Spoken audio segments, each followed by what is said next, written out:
Most people believe discipline is a form of force.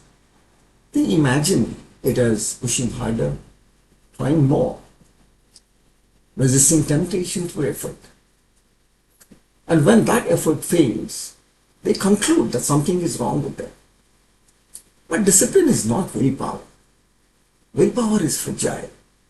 It depends on mood, energy, and the circumstance. It rises in moments of inspiration, it collapses under pressure. Discipline works differently. Discipline is not something you exert. It is something you design.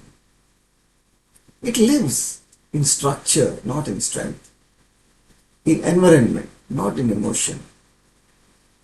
When discipline is treated as a force, life becomes a constant negotiation. Every decision requires energy. Every habit feels like a struggle. But when the discipline is designed, effort fades into the background. You don't rely on motivation to begin.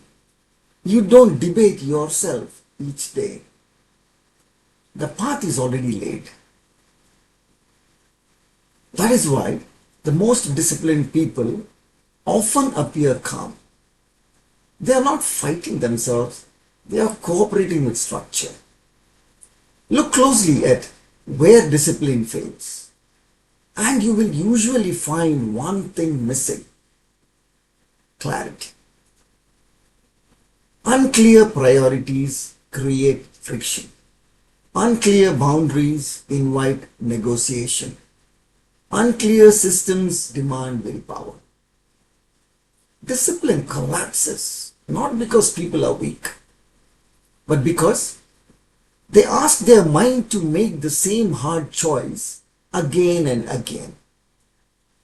Cultivation removes that burden.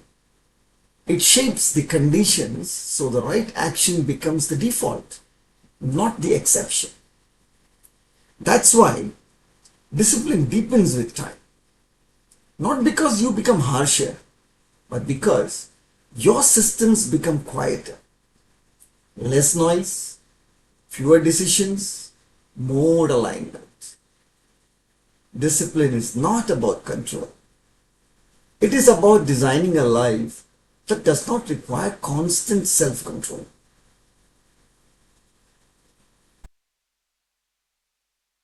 If willpower has exhausted you, that is not failure. It is a signal to stop forcing and start cultivating.